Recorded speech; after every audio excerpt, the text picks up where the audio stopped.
Welcome to the Orlando Lions Den podcast, your number one Orlando City podcast for the fans, by the fans, for the fans, by the fans. Keeping you in the know on all things Orlando City since 2018.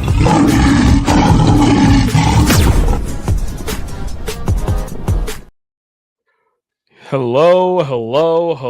If you are here right now, congratulations. Along with the rest of us, that means you have not been raptured.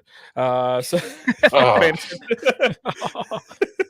you've been paying attention to it online, it's been giving me joy the past 2 days. But we made it, guys. We made it. We survived. And I'm glad that we did, because that means we get to talk about another cardiac cat victory, one that we have not seen in a hot minute. By taking down a team that we all despise in Nashville. But before we do that, let's say hi to everybody. Let's go ahead and talk about some sponsors. But Eddie, you have not been here in a hot minute, my man. How the heck you doing, brother? I'm doing good, man. I'm sorry I miss all you guys, all the listeners, and the papa. Yeah, just trying to pay these bills. So I appreciate you guys, though. But I'm good to be back, especially after a dub. That was incentive, especially against Trashville. We love it. And then we got Alex here. You remembered last week, Cleon was happy to say that Alex was no longer in prison. Alex is back with his family here in Florida. We're loving it. How you doing, man? You enjoying being back? Yeah, man, it's nice. I got to go to the game. I took Leo and his girlfriend, and then her mom was in town, and so we took her to her first ever soccer game. I was telling her it's probably going to be 0-0 because anytime I bring somebody to the first game, it's 0-0, but I figured we'd have an exciting game, and it sure was. She was loving it, man, and she was like, so what do I need to know? And we're in the car there. What do I need to know about tonight? And I said, we hate Nashville. That's the number one thing you need Most to important know. thing. I can't stand this team that we're playing tonight, so it should be a good one. So got a little chippy at the end. Duncan, fantastic goal to win it. Exactly what we needed. I mean, just felt like there was going to be a goal. Both teams needed the 3 points, and I'm glad we didn't stop pushing, and we took every last minute, but it worked out. Exactly. So I love hearing that. You guys also had great seats to be able to watch that first goal by Martin Ojeda, which is always fantastic because boy was that one pretty. But we'll talk about that in a second. First, shout out to Hourglass Brewing, our friends over there making No Mango No Party a second year in a row. We appreciate them. Shout out Chad McGibbon at Chad McGibbon on Twitter. If you're trying to buy a home in the Central Florida area, he's got you covered. And we were talking about Leo being there at the game with Alex. Shout out Leo at Loans by Leo, part of the Epic Mortgage team, powered by U Mortgage, 407-844-7696. He's got you covered for all your lending needs. And last but certainly not least, Eddie, my man, anything new in the insurance world that you want to go ahead and share an update with other than what we usually say? Some of you folks who have Progressive, they made enough profit, they're going to send a little refund, a couple bucks to some folks. It's going to be like those, like civil suits where you get like 35 cents, but. Oh, class action suit? Nice. Yeah, the class action civil suit. What am I talking about? Yeah. But so check it out. Check the mail. If you get them at mail from Progressive, you might be able to buy a patch for your jersey with the proceeds. We like it. Yeah. We like it. Look at that. A little something. Little something for you there. All right, I'm just taking a look here at the chat, see what we got going on. I haven't seen any. I see Daniel in there, but let's talk 3-2 late win over Nashville. That's where we got to go ahead and start today. So, Martin Ojeda obviously is a god. That's where this conversation is going to go ahead and start. I got another little blurb I want to talk about him after we get through stock up, stock down. Amazing free kick goal. Probably the best free kick goal we've ever seen in Orlando City Purple, if I'm being fully honest. And then we had a second goal immediately after. Like I was thinking, I was watching live, and for those of you who are also watching on TV, if you have the Apple app, it operates way faster than the actual game, and you're like, wait, did it just tell? It said we scored again. Is this an error? And I'm like watching the TV, like looking at my phone, and then obviously second great goal combination with Kyle Smith and Fat Louie on that one. Luis Muriel, not great on the day. Felt bad giving up a goal right before halftime. Conceded another one right after they made subs. And then here comes Tyrese Spicer and big Duncan McGuire rocking the Dunc shirt right now. Myself, things you love to see. Those two connect. there's debates that need to be had, and we're probably going to have them here in a little bit. But Alex, you all talked a little bit about your experience in the stadium, bringing in some people that hadn't been there before. How are we feeling after this result? We've been topsy turvy the past couple weeks here. This one felt really nice.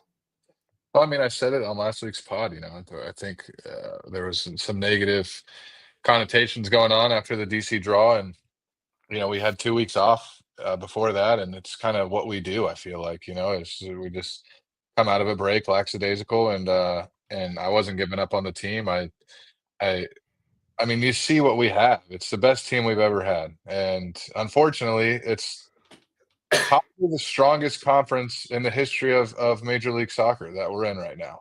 Insane what we're dealing with in the East right now. Yeah, I mean, it's crazy. It's so close. We're 2 points or something like that out of third place, and 3 points from a play-in. So it's going to come down to the last bit. I know people have been talking about how rough the schedule is. Now that we're here and we're facing this tough schedule, I honestly, I don't mind if it's a tough schedule as long as we can avoid the play-in game. I don't mind having to play these playoff teams right before the playoffs. It doesn't bother me. And most of them are at home. 2 out of the next 3 are at home against playoff teams, and I think it's going to get us feeling really, really good as far as heading into the playoffs. So we're basically all but clinched now. Main goal now is to. It's weird that you can say them in the same breath, but that's the Eastern Conference now. But is 1A to get the top 4 seed, or 1B to avoid the play-in, and we're just as far away from each one of those. So, we got Cincy on the road, which we always play them tough. They've never really blown us out in Cincinnati. It's always usually a 1-0 or 1-1, or so. I think we've won there a couple times, and then Vancouver and a sliding Columbus at home. So I know Vancouver's on a roll right now, but they have a lot of injuries, and they got to travel 3,000 plus miles to get here. So it felt really good to take advantage of Nashville. When it was 2-2, I was a little nervous. I was worried. They just played in the midweek. It felt like a must-win for us because of that, because they just played in the midweek. They're focused on the U.S. Open Cup, and they've won 1 game out of the last 7 now in the league, and it was against us. So we had to take advantage of that, and we did. And I think out of these last 4 games, 9 points should be obtainable, personally. And maybe even 10. So, if we can do that, I think we would definitely solidify a spot in the top 4 and be right where we want to be. But I'm confident in winning 2 out of 3 against anybody in the East, to be honest, except maybe Philly. But even against Philly, I'd still be confident. We're one of the best road teams in the league. It feels like if we had to play anybody in the East 2 times on the road, we're going to win one of them, 1 out of 2. Yeah. So, I feel good. This is the best team we've ever had, and I'm excited for the playoffs, man. I think if we can get it together, I think we're a threat. And I like kind of going under the radar. I don't mind this. 2 months ago, everybody was saying you don't want to play Orlando right now. You don't want to play Orlando right now. But you don't hear that talk anymore. And Correct. I kind of appreciate that. I kind of enjoy that, because I don't want anybody to want to play us, but I don't want them to know that. I don't want that to be the talk of the town. I want to jump up and bite people, and then when we get to the MLS Cup final, them realize, oh man, nobody really wanted to play this team. So I'm excited, man. I think we can still do big things. Yeah, and you mentioned think that 9 points, maybe even 10 points is attainable here. 9 points puts us at 60. If we're able to do that, I was even thinking with the teams that we have to play, Toronto, I think Toronto and specifically Toronto and Vancouver, I think are the must-win games. Sorry, Canada, it's nothing personal. But Vancouver, with how much they have to travel and the fact that they're banged up, Cincy and Columbus are still going to be tough games, but I think that there should be a minimum of 7 points is what we should be able to get here. And with that being said, I think that's enough to potentially sneak into that top 4. But regardless, even if we're a little under the radar, I don't think that's a bad thing. I'm with you on that. There's not a single team I'm scared of going on the road and playing. We've proven that we can do it against Miami. Maybe Cincinnati, but Columbus, we won on the road. Philly's a different team. They're not as hot as they were at the beginning. But if we can be in that even if we have to go on the road, if we can be in that 5-6 range where we're going to play either Miami or Columbus on the road twice to start, I feel pretty confident in our capability. Yeah, and if we do have to play Columbus on the road, the only requirement is that you have to go. Okay, I'll try my best. With what happened last time you were in that stadium, I feel like you need to be there. Now that I'm saying that, I'd rather not play Columbus because we don't have the Columbus killer anymore. He's too busy scoring goals in Saudi Arabia. So yeah, he scored in the Kings Cup in front of an OCB crowd recently. So no offense to OCB, that's not intended, but it's. I hope he's happy because I'm not. Yeah. Leave it at that. That's a good way to put it. Yeah. And on Muriel, I'm not too worried about Muriel. I know you said that, but I don't care. We know he's streaky. If we can win a game with him not playing well, great. But if he's got one more streak in him for this year, I want it to be in the playoffs. So I need him to go streaking for sure. Yeah. To Muriel's credit, he's in some of these big matchups, he gets up for him, like the Miami games, He does, man. He does. He takes it personal, just put another washed off American and he gets motivated. That's why I think there's not going to be. There might be some conversation between if Duncan should start, but I don't think there's going to be. In my opinion, there shouldn't be a conversation. I love Duncan, but he's a DP. He's performed in the big matches. You just gotta ride with it. I think you gotta ride with Muriel. Muriel sucks off the bench. Duncan's good. Yeah, it's just what it is. So you guys are getting ahead of me because I did have a thing about roster battle. So sorry, I need to cut you off, but it's a good segue. You guys set it up naturally. So Muriel and Dunc is the obvious, the one that we think. But I feel like we're all in agreement in the fact that off the bench late in game, Muriel doesn't offer much. You want a guy who's going to attack the box a lot more. Right. And as much as I want Dunc to be a starter, I think at this current juncture, it's just not the right role. Maybe next year the roster changes a little bit and it makes more sense for him to be a starter. But without a Ramiro on the bench or anything like that, I agree with you guys. I don't see that changing whatsoever. Yeah, I can see where a true preseason he wins the starting job. It's not that he doesn't deserve it or isn't quality enough. It's just right now. For the team, he just offers so much off the bench. He showed it. He's a clinical finisher. His hold of play was good. He's relentless running, work rate. You could see when game was getting away from us, he was tracking back to the wing defensively. I told the person next to me, I'm like, look at Dunc just run back 30 yards to try to press someone to win the ball back. So that's what you need at the end. Where Muriel's not going to do that. He could, with a moment of quality. Or brilliance can get a goal, but he's not really gonna pressure. He's not really gonna force mistakes. He's not gonna jump on mistakes. Things like that Duncan can do. And like Duncan wouldn't have. I don't think Muriel scores that goal. Duncan scores. No, he doesn't. He's just not. He doesn't have the movement like that in the box. He's not quick enough. And so that's a perfect example. And it was Spicer when you're behind like that. You want to start going wide and crossing the ball in. Generally Duncan's going to be better at that. He's not the best in this aerial, but those type of near post goals and stuff like that, he's great at them. So I think squad balance, I think that works best. And do you want me to answer like the second part, or my opinion? Well, I was going to say you kind of brought it up there because you said I don't think Duncan scores that goal there. Does Angulo doesn't score? Muriel doesn't score that goal there. Does Angulo make that cross there? Because I think the answer to that is also no.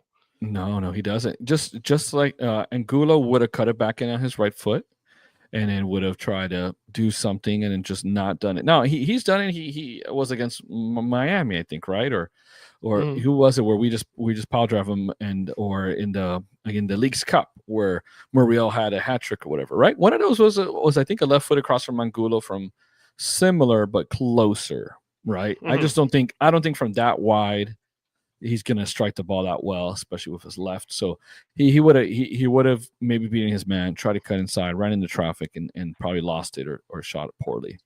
So I don't know. I don't. The answer is no. I don't think he does. And Spicer might be a guy who's better off the bench too, just because it's tired legs. He's so direct, and he could play on the left.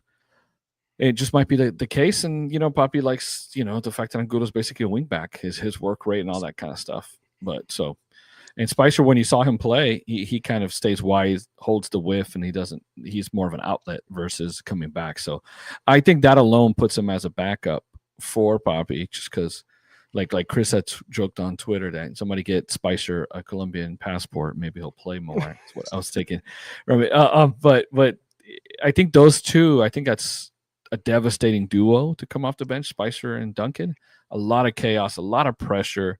As they say in England, asking questions, right? He's going to run at you. He's going to size you up. Just take on his defender. He had Naha or whatever just dying, man. He was just, sucking for air, and then he almost got hurt at the end. Not even close when he slid. And then him and Duncan together, just the chaos they create and the pressure they put on the back lines, it's a good duo to have at the end. And look, we're a team that generally isn't holding leads. So, I'd rather have someone who can save us at the end than someone who put us up 2-0 at the beginning, because look what happened. We were up 2-0. We blew that lead. So, and the way our defense is, we haven't had a clean sheet since Colorado. So right now I'm more focusing on, let's just be honest with ourselves and let's finish strong, because we're not holding teams to shutouts anymore. Yeah, I agree with what you said. What are your thoughts on that, Alex? I put Daniel's comment up here saying post-game interview. Spicer said he deliberately did that play. Duncan asked him for service, said go near post. But who do you think is better suited to be the number one on the team on that left wing? Listen, Ivan Angulo has single-handedly taken off years of my life. Okay. Single-handedly. Yeah, just by himself this year, honestly. I mean, if we had a quality left winger from the start of the season, we're probably the Supporter Shield champions. I mean, we're easily the best team in the MLS if we had a guy that was producing even half of what Pasalic has on the left, right? So with that being said, and going back, I mean, Angulo had a wide open breakaway again, and Leo and I stood up when Angulo got the ball, and then I looked at Leo and I said, "Oh, it's Angulo." This was before. I mean, this was 2-3 dribbles away from the box. I said, "Oh, it's Angulo. We can just sit down now." And I had time to say that whole sentence, and then look, and then watch him blow it. Right. So it's all about Alex, if I could chime in real quick, Alex, if I could chime in real quick, the person next to me, when the breakaway started, they got excited. I'm like, anybody, like I'd be happy with anybody but Angulo. I said that whole thing. And the one time he doesn't try to round the keeper. When the goal's open, he tries to round the keeper. This time he doesn't try to round the keeper. He's like, let me try a chip from 15-degree angle, Yep. Yeah. So I was like, whatever. But with that being said, I'm with Eddie, man. I think the combination that Spicer and McGuire and Duncan bring coming off the bench, number one, is deadly. Is a huge, huge weapon that you have in your back pocket. And Angulo, the defensive effort that he brings, it goes unnoticed most times, but it's game changing too. I mean, for sure, he changes the game defensively that you wouldn't expect somebody in his position to do, and saves us a lot on that aspect too. And when we are leaking goals like we have been, true. That's important to. We don't have any room to even potentially mess up what defensive operation we have going on right now, because when we give up goals, it's not because of him, and he saves goals from going in, so and breaks from happening. So I am he's not my favorite player. He makes me pull my own hair out, but I can respect the element that he brings to the squad and the work ethic that he has, and it's something that you just have to deal with right now. So, and that combined with what Spicer brings off the bench for me is, I'm in the camp of if it ain't broke, don't fix it. And for me right now, it ain't broke. It's not. That's fair. It's not broke at all. And we shouldn't have given up 2 goals to begin with. Off the post. And then what is Schlegel? Probably one of the center backs. I think it was Schlegel goes brain dead Sleeping. Yep. for half of a second, and Mukhtar just follows up a shot and puts it in, and it's like either that goes in as a goal initially, and there's nothing you can say about it. It's just a good goal into the bottom left, or it goes wide and it goes out of bounds, and it's but it hit the post, it bounced back perfectly, and that's what happened. And then Janssen would rather give up a goal than use his right foot on the second goal. I still don't understand how that happened, man. I just told you how it happened. I just told you. I mean, we've seen this guy play for 7 years, and he does not let the ball touch his right foot. It doesn't happen. Even when it should be an easy little one-time pass to your other center back or back to the goalkeeper, he'll use the outside of his left boot to get it back there. It's like I just I love the guy, but man, I mean, literally he gave up a goal instead of using his right foot because maybe he's worried that it's not going to get it off and it's going to go into the goal. It's going to be an own goal or whatever it is, but he did not have the confidence to clear the ball with his right foot, and he gave up a goal. That's just what happened. Right. You could see it. You could see it live action. He didn't have the confidence to use his right foot to clear the ball. That's what happened. And look, there was too much space on the cross. Me and Daniel talked about this on Twitter. There was too much space on it. They let the cross in. They overloaded us on the left. Right. It was a bit of a mess. Rodrigo was far right. Freeman was not on the screen. Kyle Smith's there. It was just they stretched us out, and then Brekalo fell asleep. Let whatever his name is, the Schaffelberg or whatever, get behind him. But seriously, I just felt like you're playing FIFA and you just like forget you press the wrong button. Like you try to switch to the defender, you switch too late. That's what happened to Janssen. It's like, wait, like what happened? But speaking to Angulo, right now we're not keeping any clean sheets. Brekalo's on a left back. And he can do some stuff. When we get it like narrow and compact, and it's almost like a back three. That's when it's best in the air, reading the game in front of him. Sticking on someone really man to man. They asked the center backs to go man to man and go really high, and he can stick a foot in and stop someone. But someone running at him with space and speed, it's not his forte. It's not. He's a center back, and so Angulo helps a lot. Like the only way Angulo is not going to be a starter is if we had a left back who was two-way. And we haven't had that since the 10 games John Moutinho played without being hurt.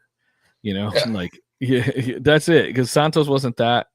Marin, he doesn't play very much, so I'm not going to divert. Yeah, jury's out still. Jury's out, whatever. But just Brekalo has his pros, but Angulo is there to definitely help out. And if you watch, we get very narrow. And then Angulo essentially is like the fifth center back. I mean, it's like you go to a back five essentially a lot. And so you see him when someone's out wide on the right hand side of the penalty box. Oftentimes it's Angulo defending him because Brekalo's inside. So until Spicer can prove that, it's not the case. And look, Duncan has proven before when he beat Caro for his job that he's competitive. He takes it like as a challenge, and then he proves himself off the bench until you can't not start him. So he's not a guy who sulks when he's on the bench. He's a guy who's like, you know what, fine, all right, bet, let's do this, and then does it. And Spicer's like, bro, you come in here, Angulo works hard. You're a new guy. You got to pay your dues a little bit. My point is, it's not even really complicated or hard to say, hey, you guys are, this is the roles you're in. It's more hard for Duncan because he got a pay raise and he had a great season, before. But also, Mariel's a DP and he makes a lot more, and it's just the better balance for the team. So, listen, and Mariel's contract is, I mean, he's in it for another year, but we got 2 buyouts, and if I'm Duncan, I'm saying, here's your reason to buy this guy out. Right. Because I'm going to start next year. Why don't you guys go get a DP left winger instead? Right. And have Pasalic, Ojeda, and a DP left winger. And then you guys can sign you got 2 U22 spots, sign one of those guys to back me up. Right. And look, And to be honest, after Duncan, when he was coming back, it could be just because he was back from injury, but he was the second striker off the bench. Enrique was first. Mhm. So, he was just getting those, what is the Jack, big-headed guy? Oh, Jack Lynn. Jack Lynn minutes for a little bit, So, and I love both of I love Spicer, Tyrese, and Duncan. I mean, two of the most versatile players on our team. Spicer can use both feet, which is, I love seeing that. Right. That shot with the right foot not that long ago, right? It's crazy. He's good with both feet. And, but man, we got, what do we got? 51, 52 points. I mean, 51 right now. Yeah. I got a question for you, Mike. Does Spicer have a better right foot than Angulo? I mean, he might. Mike has a better right foot than Angulo. To be fair, I've seen Mike at foot golf. It's true. I got a pretty decent right foot. He was carrying us. I don't look like much anymore, but I used to be quite the player. He was carrying us. Cleon was no good. Yeah. But yeah, no. I mean, I'm in agreement with you guys. I do really like the speed and intensity that Spicer and Maguire bring off of the bench in the attack. I did like what they said because after that final goal and the final whistle went, I'm like, okay, I got 20 minutes before Den After Dark. I flipped over to MLS 360 and I rewound it because I'm like, well, I want to see what they say about it. And it was I want to say it was Dax and Gio Savarese were on there, and they were like, the best 1-2 punch in the left, as far as left wing in the league, could, like, they might not produce a lot of score a lot of goals, but between Angulo and Spicer, the amount of speed that they have, and you have Angulo with his defensive work rate plus the ability to cut in on the right, and then you bring in Spicer later, who is much more direct. Just those two things between the two of them make them such a dynamic duo. So where's out the fullback? I mean, it's got to. Yeah. Exactly. Yeah, and I that's the thing. Nahar is not a good one-on-one defender, and Tyrese Spicer embarrassed him because he was tired. That's a big thing to have off the bench. Sorry, Alex, I didn't mean to interrupt. Well, we were saying the jury's not out on Adrian Marin, and I think the jury's out at least for 2025. Please keep him on the bench, please. Yeah, no point. I haven't been impressed with him, and there's no point in mixing up the defense right now. Right. No, agreed. And if he came in, he's gotten minutes, and if he was super impressive in those minutes, I would say, maybe we'll take a chance. But jury's out for this year, I think, and it's not like preseason. It's not like he came in here and was like an Emmanuel Moss, like just a world beater. Yeah, right. Yeah, yeah. Yeah, he hasn't shown anything where like, oh, you got to play him, Yeah, it's fine. Yeah. But speaking of versatile players, I don't know if you're gonna cut, but Daniel made a good point. Dagger, damn. I did see it. I was waiting to get to stock up, stock down because I figured someone was possibly going to mention that. But Dagger had a really solid shift off the bench, coming in and playing left back when we needed a dub. Right. I said it. Then after dark, at this point, it's easier to tell which positions he hasn't played for us than has. Yeah, he hasn't played 9. He hasn't played center back, and I think that's it. And keeper. Oh, keeper. Yeah, I guess that counts. Yeah, that's true. Yeah, but outfield players, he's only played those now. But he has a solid shift. He held it down to the left back line. Well, he was strong defensively, and he helped move the ball forward and was energetic. And I think he helped it kind of turn and get a grip back on the game again. So shout out to Dagger. Talking about shout out to Poppy man and management. All these players, yeah. I mean, the players who come in and just don't play all the time when they put in a good shift, Smith, Dagger, etc. And what's it going to say? The exciting one. I thought Kyle Smith had a really good shift too. He did. He lost Muhtar a couple times, and then that first goal, but yeah, Kyle Smith did really good. Baseline, I guess. Yeah. That assist was great. No, honestly, when Muriel won it back or whatever, and he passed it to Smith, I was like, oh no, don't you? Yeah, and then he just slid it into to Muriel, to Ojeda. But I hate to bring it up, but man, like where I sit slightly to the right of that 18-yard box where he scored those 2 goals. And I have a great view because I'm on the east side of like right behind me, the D there, in the background, the great angle of that far post shot he scored. And I also had a great angle of when he missed against Columbus in the playoffs. Oh, I said the same thing to Leo, Right. man. Yeah. It's the same shot. And he's made that shot 4 or 5 times this year. He has. And my buddy was there with me. He was going like out of country for some military thing or whatever. And he was like, after that, he's like, that's our chance, right? This is it. I was like, I think so. And the whistle Columbus blew, won he the was like, MLS Cup that year. yeah. I was like, So, wait, hold on one second, though. I just want to go ahead and make sure that I heard you right in there. Did you say that you sit on the D? I do. Right there. Look for the D. You find Eddie right there. Sorry. Put in the D and Eddie. You can't get rid of the immature jokes over here. That's not going to happen. Yeah.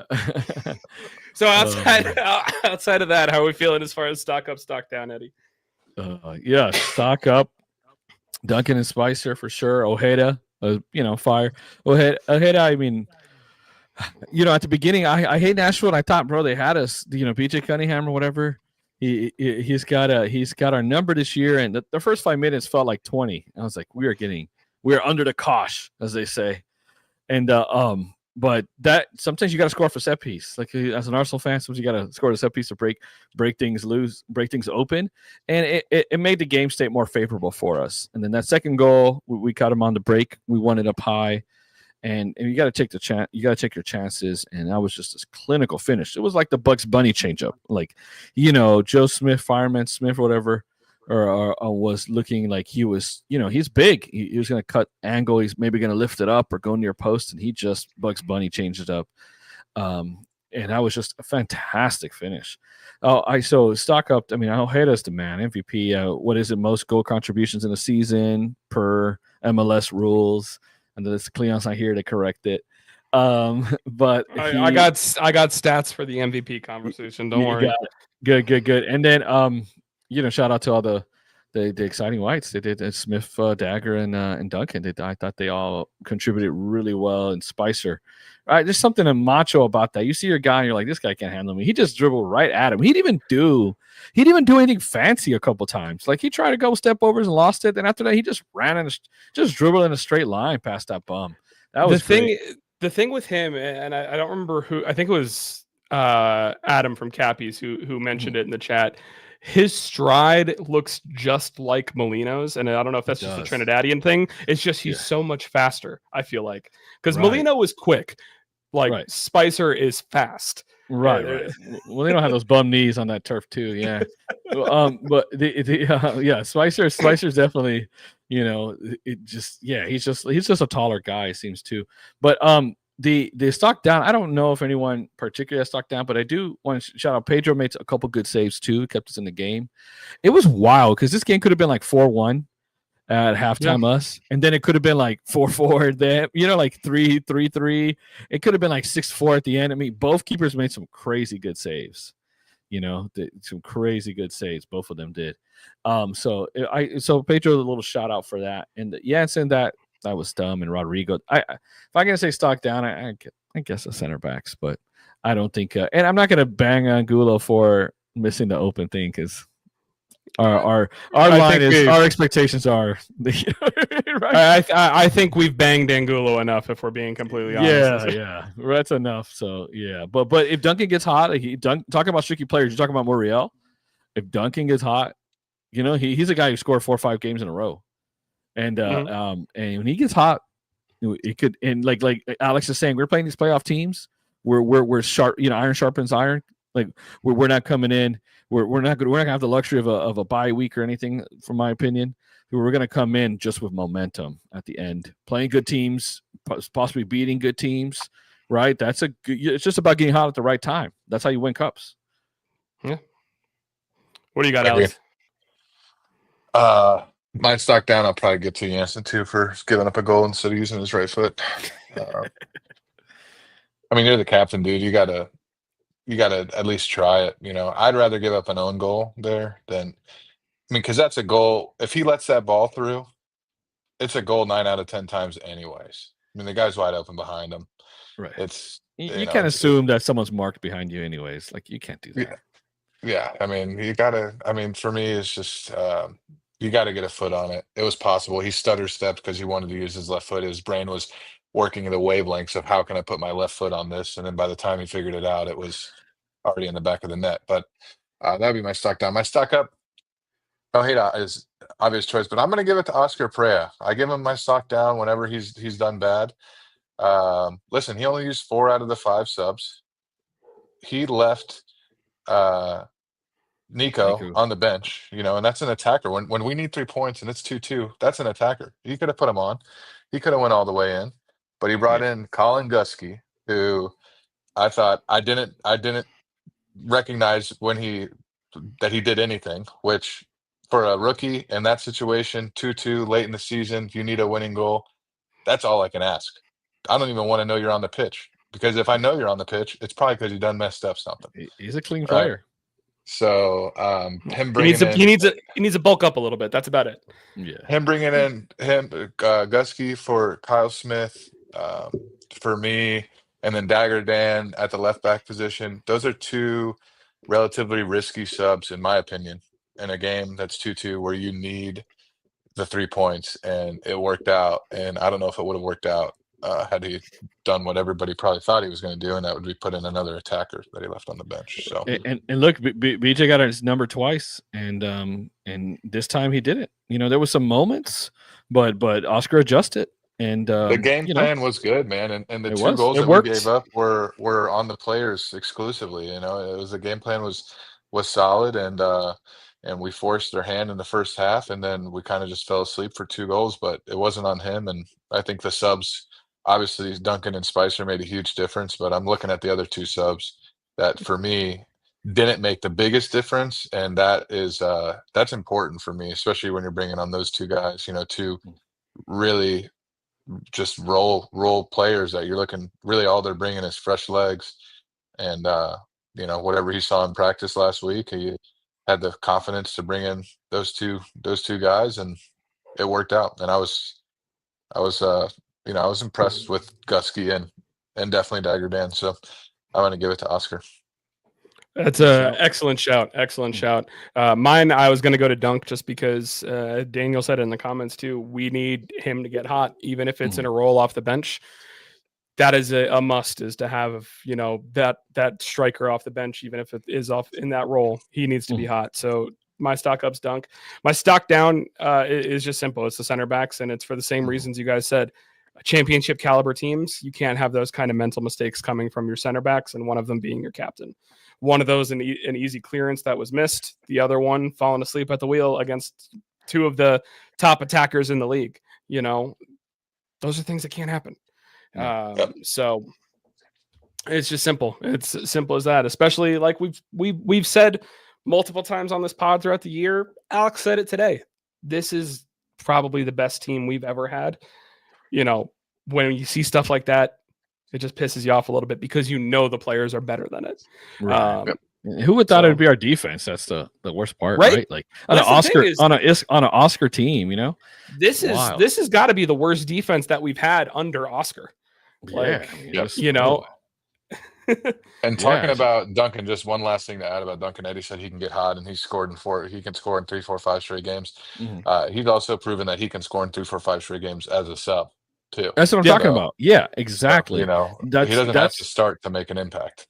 Absolutely. Duncan needs you give Duncan 3 chances. He needs reps, man. That's all. You get 3 chances, he's going to score 1. Like that's, you know what I mean? Like 3, and I was going to say 2 because that's probably more. If you look at his history, he's that clinical, and because he gets himself in good spots. It's not that he's just scoring bangers from everywhere. It's just, your post, and that was a classy finish. I'm going to say, I don't know if this is a bold take, but our season goes as far as Duncan goes. That's really it. Duncan gets hot, then we could make it stink. If he doesn't, it's one and done. That was last year, right? Right. I mean, he draws the penalty to save us against Charlotte, and then he's out for the 1-0 win against Atlanta, which was pretty boring, and then we don't score a goal in the Eastern Conference Finals. So right. Imagine that Eastern Conference Finals with all that melee and having Duncan come in, with the way we had Columbus just, skating at the end there. We would have won that. So before we talk about the away game to Cincy on Sunday, I just wanted to touch on real quick where we're at in the MVP race. Currently, Martin Ojeda, 16 goals, MLS numbers, 14 assists. tied for third currently in the league. Messi and Anders Dreyer are the two guys that are ahead of him. 34 contributions for Messi, 33 for Dreyer, and then Ojeda and Evander are both at 30, which if you told me at the beginning of this year that Martin Ojeda was going to be on the same level of goal contributions as Evander, I would have been like, I don't know what you're smoking, but hell yeah, give me some of that. Like, we all wanted Evander. We all thought he was going to be good. I didn't think he was going to be Evander good because we were all banging the drum of Orlando has apparently picked up the phone and called Portland about Evander. Let's make that deal happen. We had Evander at home the whole time. Which is nice. Right. But you know, I don't realistically I don't see him winning the MVP, which is upsetting to us because obviously he's got that kind of caliber season. It's going to go to Messi regardless because that's what the league is going to do. But like the only thing that I will say that's going to hurt him is just because, you know, we pay attention to it when it comes to when you take the MLS assists out of it. He's like the one who's benefited the most from them out of the candidates. You know, so he falls down. You remove them, he loses 5 assists. You know, so but I just want to make sure that it's not understated, and that's why I wanted to give a little section to him how good he's been, how great of a season he has had. This is the best season anyone's ever had in purple, and now he's currently the all-time goal contributions leader for Orlando City in our entire history. Been going to Orlando City games for 11 years. I've seen Kaká, I've seen Nani. All right. I've seen crazy goals. I've seen great seasons. I've never heard an MVP chant in our stadium before. Right. And we got one. On Saturday. So I was full voice. I was happy that the fans recognize it. You know, and I hope he understands that we appreciate him and what he's done. I hope we give him a raise. I hope he stays here forever because I'd love to have him forever. He's, to me, this is easily the best season by any Orlando City player. And, you know, I've been saying it even beginning of last year and even at the end of the year before. This guy's really, really good. Right. And he's, you know, and you know, he deserves all the recognition that, you know, that he gets. My buddy was like, you know, 2 years ago, why do we even buy this guy? He's on the bench. He's a DP. He's not that good. I'm like, he's our best player. You just don't know it yet. Yeah. So I'm glad everybody knows it now. Good call. And I like Daniel putting in here. He wasn't even an all-star. I was joking. Yeah, forgot about that. 2020 for Dincho, do you think he makes it? 2020? 2020's with how many games we have left, I don't, unless we count postseason and we make a run, because assists are going to be the hard part. I can see him getting 4 more goals, right, including the playoff. I don't know if I could see him getting 6 more assists. Right. But, I mean, he's got 36 if you count the secondary assists in all comps. So I think. Yeah, I'd have to go back and check all comps to see what everything looks like. But I mean, he had 6 in the Leagues Cup. So yeah, I mean, what's not to love about everything that he's done and accomplished here. And the only other thing that I was gonna say, and you know, this is just me being hopeful at this point. Another thing is Orlando City has never had a player in the best 11 at the end of the season. And I think we got a real shot at getting 2 of them this year with Martin Ojeda and Alex Freeman. So I'm hoping that we finally get something. Granted, I don't care if we get none of that if we win a trophy. I'm just saying I'm happy to see some of the players we have having the success that they are this year. And they deserve to be there. And it's just further proof that this is the best team we've ever had. And we need to we need to capitalize on it. Exactly. No room to sit back and relax. We better take advantage of it. And I don't care who we play in the playoffs, away or home. This team can beat anybody, and probably is favored, in my opinion, against anybody. And we need to take advantage of that. And that's damn right. And that's the perfect segue here. Cincy away. The game's actually on Sunday this week. So remember, I think this is the big game that the Sunday night soccer or whatever. So we're going to have the top crew there for this one. It's a big deal. This is an important game. And if you were there for Den After Dark, you heard Derek bring up a stat that the home team in the Cincy Orlando series has not won a game in the last 3 seasons. So with that being said, that's trends are to be believed. We're winning this game, right? Yeah. I have a really good feeling about this game. I really do. I think we win this one. I mean, Martin Ojeda versus 2-1. Evander I'm saying is it. just Yeah. a fun matchup regardless. Right. But they Look, got some injuries on the back line too, I think, Right. So I think Evander, I can't hate that guy's great. I like that guy a lot. he's But, such a fun player to watch. Like I got no what was the little dude, the Argentine guy? Lucho Acosta. Yeah, that guy could go to hell, but Evander is like, I'm like, the guy's a baller. It sucks because he scores on us, but it was Cincy. I just have a good feeling. I just feel like it just suits us, because they're like physical. It's a bit of a suffering game. I think Oscar relishes these kind of battles. This team likes these, and I just think 2-1. It's gonna be. I'm gonna call it now, 2-1. It's gonna be Ojeda does it again, and Duncan starts streaking. It's gonna be the one. And let's see here. I just before and the Duncan, I'm bringing him in earlier. You know what I mean? We need Muriel a little bit in his playoff run. I'm not bringing Duncan at 75. I'm bringing him at 60, 65. And yes, just to Daniel asked, we won last time. We lost to them at home earlier this season. Yeah, and away last year. Pedro, remember that Evander goal, Pedro? Yes, that was not great. But we beat them last year in Cincinnati 3-1, right. 2 goals from Enrique and 1 from Mr. Angulo of all people. So who hates Ohio more than Enrique Ramirez, right? Yeah, between Columbus and Cincy, he does not care much for Ohio. That's for sure. So been there, done that. What are we thinking, Alex? What's your prediction in this one? I think we get a shutout. What? I'm gonna go. Yeah, I think the guys are gonna. I was stuck between a 2-1 like Eddie, or a 3-1 like last year, but man, I just got this feeling. These guys are gonna say we're here. Yeah. Pay attention. Everybody, be on the lookout, because you don't want to play us. I promise you don't want to play us. And I can't say I've ever been this confident going into the playoffs. And even last year, I thought for sure we're gonna beat Red Bull, but man. I feel good about this year. Even though we're in 6th, I'm feeling confident. Give us a plan. I don't care. We're beating anybody. We can beat everybody. I'm gonna say 3-0. Muriel quick brace to start to start the game. Wow, big and game, then Louis. Duncan puts one in at the end.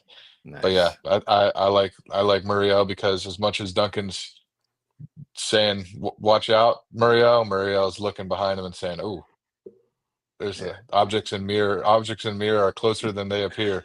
Really, yeah. And I think man, that only plays well for us. Those 2 guys competing with each other. Right. That's what you want. That's what you want in every sport. Any sport you play, that's a team sport. Has positions. You want the top 2 guys at any position battling it out. Yeah. Because that's what's going to get you the best performances, and I think they continue to battle, and I think Janssen sees the film, and Schlegel, honestly, in big games, he's been playing well too, and we get a week off, and we get to prepare in an extra day, and we're going on a Sunday in front of the national television, the game of the week, and we say, hey, I know we're in 6, but don't forget about us. Couldn't agree more with you. That's what it's got to be. This has to be this has to be a big balls moment. You want to come out of that game in Cincinnati, and I was talking about South Park to Eddie earlier. You want to be that scene of Randy Marsh with the wheelbarrow. If you know. Like that's how you want to be coming out of Cincinnati. And I think that could be Duncan 100%. That could be Duncan. That could be Muriel. That could be Ojeda. I am not going to go 3-0, but I do love the idea of us breaking this shutoutless streak in Cincinnati. So go ahead and give me 2-0 and go ahead and give me goals from Ojeda. And I need to see Pasalic get back on the score sheet. Right. I'd like Pat. It's not that he's been struggling necessarily, but I need to see him get in there. I'd love to see him score a goal. And take care of Just to business. remind everybody, you got to guard him. Yeah. Yeah, You yeah. can't ignore him. Right. So Smith saved a beautiful shot. That was crazy. Fantastic. Oh, Willis. It was Willis. Willis, whatever. I call him Smith. Yeah. Yeah, I forget Willis, whatever. To be fair, he could be a Smith. He could Right. be a Johnson. He could be a Davidson. Right. Fireman Smith, Willis, or whatever. With that guy, yeah, he definitely he made some good saves. And I did say that Ojeda missed against Columbus. I sure know it was against the Red Bull. Then Columbus won that thing. Yeah, but yeah, the clean sheet. You guys are bold. And look, if we could get a defense sorted and start getting clean sheets with would be fantastic. That'll be real welcoming news for the future. And it's wild how one late goal can change the mood, because I was like, dang it, 2-0. We blew another home lead. Why do we suck at home? My favorite thing that I put in our group chat during the game at home, So no, my favorite thing is when we gave up the 2-goal lead. I think I put in the group chat, I was like, when you think about it, getting into the playing game instead just builds character. Right, yeah. I just want the playing game to be on the road, because I feel like we have a better chance. I was nervous because whenever we have a 2-goal lead, I have the stat, and you can verify it if you want. Oh yeah. And I never say it while it happens, but now that the game's over, I can say it. We have never lost a game when we're up 2 goals ever in the history of Orlando City. So when we gave up the 2 goals, I was like, oh boy, this might be the time. It's kind of felt like it. But yeah, listen, you got to go with the history, right? And stats. It's not something that we've ever done. In our bad years, in our good years, we've never done it. So Poppy locks it down, we lock it down, we get a little bit lucky. It's a combination of everything, and then we capitalize. So I'll take it. I'll take the dub, man, in Cincinnati. It's important to play well and look good heading into this 2-game final home stretch against 2 really quality teams. And if we could steal 3 points up there, I think a home playoff spot is at least that 4 seed is looking pretty solid, pretty good, looking possible for sure. And one of the other things too that I know a lot of people are like, oh, we have to use our subs, and using our subs smart like we did in this past game is important. But looking at the rest of the schedule, I'm also not as pressed, to take starters off necessarily, unless obviously if they're dragging ass, obviously take them off. I don't want to see that. But what we have no midweek games left. We have nothing like that. Keep your best players on the field as long as they got it in the tank. It's smart about balancing that, but I'm not going to sit here and be like, oh, we need to rest them because we have more games coming up. I'm like, no, these guys are professionals. They could play 1 game a week. That's just an extra 2 cents I'm going to add there on my thoughts. Speaking of players, you think Caesar and Gerbe going to come back this weekend? I hope so, man. Lacking that midfield depth is rough. With Cesar, Gerbe is out. Taifi, even he's been more of a role player, but Taifi's out too. Not a player that you necessarily want to not have on the field as well, or not have available just because of what he can provide.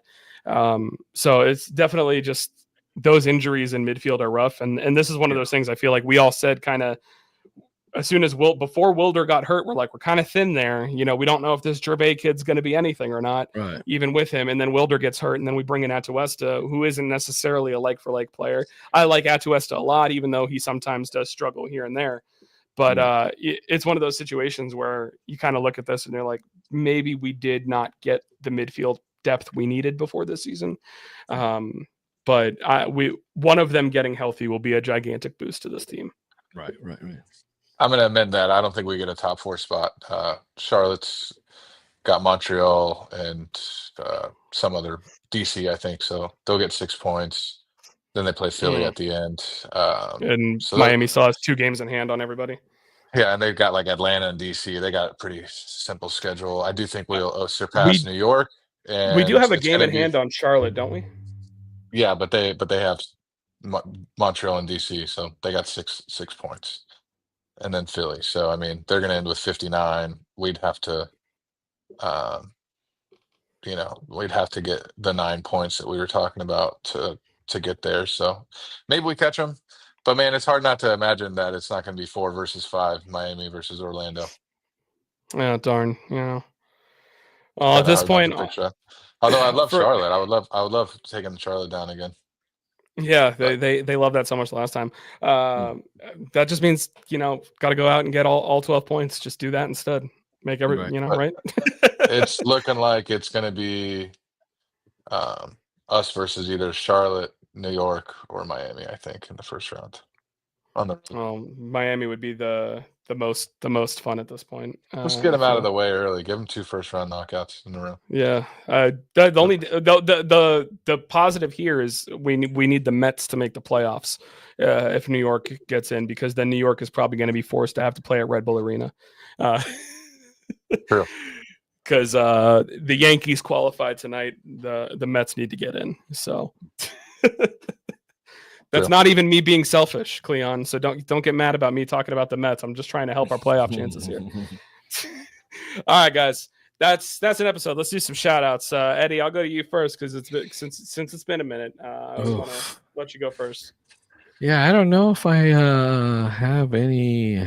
You know what? You guys skip me for now. I don't know if I got any. Yeah, I'm not sure. All right, Alex, what do you got? I haven't really been thinking much. I gave Pablo Torres shout out last week. He's got to work on Miami next. That's the next podcast for him. Shout out Jimmy Kimmel coming back tonight. Oh, there you go. Okay. There you go. I got a shout out. Go for it. Shout out to Buen Provecho, the Puerto Rican spot at the behind the wall. I thought it was gone. We lost the game, and I thought it was gone. I was like, the season's in the tank. But I always get the stuffed yuca there. It's delicious. Nice people there. And they asked me my opinion, like, what do you think about a rice bowl? I said, that's a good idea. And I said, Duke, you got this tostones platter. You guys give like a bajillion tostones. Give 2 less because it's a lot. And put that on the rice bowl. You already got little, pickled onions. You got some little cilantro, aioli kind of thing, garlic, mayonnaise thing. You already got all that. And you got a little salsa. So just have that, and then pick your protein, put that on the rice, put like 2 tostones on the side. And then I was like, look, people like Chipotle. And she was like, I'm going to do arroz con gandules, which is like a Puerto Rican staple. I said, look, people don't know what green pigeon peas are. And look at the demographics at the stadium, bro. Like, let's not get too, let's pull it back a touch. Before, people like Chipotle, black beans, white rice, right? And then, I went, the guy in front of me got the last yuca frita, relleno, the stuffed yuca. And I was like, what do you got left? They're like, the rice bowl. I was like, okay. And I said, let me see it. They took my advice, and the rice is just yellow rice. It doesn't have the peas, but it's kind of like it. So it's a little bit more, broader appealing, and they did it. So shout out to them. It was funny. They kind of asked my opinion, and they pretty much did what I suggested. So they should, the only thing, I don't want to be greedy. Hey, they should name it after me, but that's up to them. I appreciate it.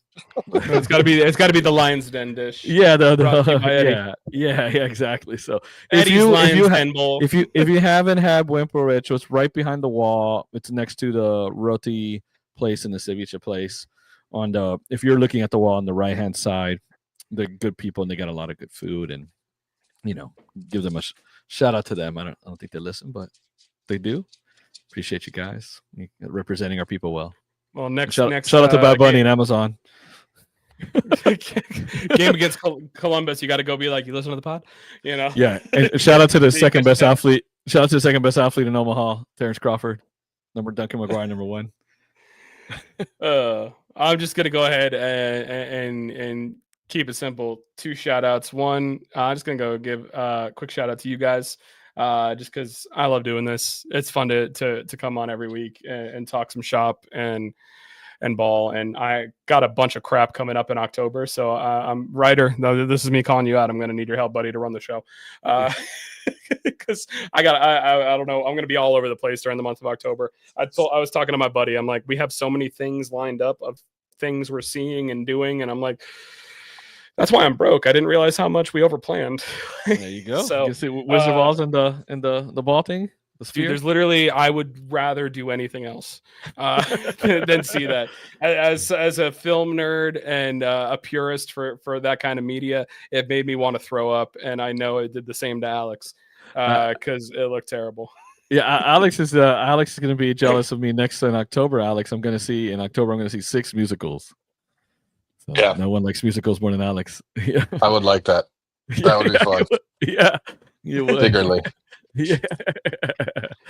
Well, shout out to you guys. I didn't intend to not be here as often as I am, but sometimes I got a lot on my plate right now, kind of at this stage of life. So I don't mean to be off, but you guys holding it down. You know, JJ and I created this podcast, and we both, you guys, to pass on the baton. You know, it's a little generation little thing here. Mike, you've been the best signing we've had, man. You and Alex held it down for a while. You know, did so much for us, and then you're holding it down. So you two have kept this podcast afloat this last couple of years for sure. You know, sometimes free agency works out well. You get a good acquisition here and there, and you never know what it does for the franchise. Right. Alex is a true homegrown, so Florida flow grown or whatever. And we acquired your rights from the New York Red Bulls. You know, well, technically, I mean, when I would have been more of a Metro Star kind of person at that point. That's true. But you know, I even moving away, you guys can't get rid of me. So I don't know. I don't even know how many seasons it is so far we've done, but man, it's a good run. What, 7? We are on this is at least 8. At least 8 season. Yeah. 8 season. Wild, Alex. Remember that, Alex, at work? You're like, "Can you do a podcast? Like, you want to come on? Second episode ever." Yeah, my cubicle. Yeah, the cubicle. Alex, I first he brought it up. Shane brought it up when we were entering, where you have to put the magnet to get through the door. You're not supposed to piggyback. Right there, I still have a memory of that, and then we built from there. It's wild. 8 years ago. Love it. Yep. Yeah, crazy. Yep. Well, yeah, we're gonna win, guys. We're gonna go streaking. Gotta win. That's the goal. Man, a goal with 20 seconds left in the game changed my mood entirely and my outlook entirely on the rest of the season. Oh yeah, we're winning the whole thing now. You know, One thing I did not do on Saturday was ever give up hope. I knew we were going to score that goal. No, during that game, we're the way afterwards, like the way we're getting to them in that last 20 minutes, I'd say. I told the people next to me, I said, "We're going to win this. We're winning this. We're winning this." And they scored. She goes over to me and she's like, "You called it. You called it." I was like, "I knew it." You know, yeah, because I was pumped too, man. Makes me think of the Replacements, where they're at the end of that final game before the real players take over to get into the playoffs. You just got the offensive lineman in the huddle. We ain't losing this game. Right. That's Eddie up in the stands. 100%, man. I was all in. But yeah. And also shout out to fullbacks. You know, shout out to fullbacks. We've been talking. 0-3 Graham. Shout out. 0-3 Graham. Shout out to fullbacks. That's what he gets. That's karma for talking junk about fullbacks. Right. Yeah. Mike Allstat. Are you gonna pick fullbacks to trash? Well, that's part of what I was gonna say is because Cam Scattaboo looks like he's Mike Allstott reincarnated. He does, right? Like you can't the next he's gonna go after luckily he's so young, you know, he didn't go after like my sacred cows at fullback, like William Bar None Floyd and Tom Raffman. And and you youngins don't know, Roger Craig was a fullback for a while too, in that 1,000 for 1,000 season, you know. So high knees Roger Craig, but bro, Mike Allstat, what are you doing? The kids these days, man, they don't like fullbacks. They don't appreciate true centers in the NBA. Right. He's gonna be like, big man in the paint anymore. Yeah, big man in the paint, Shaq. You know, I was gonna say, as a team that has not a true center anymore. Trust me, I understand. I like Karl Anthony Towns; he's great, but you want to have that big man too. You know, right.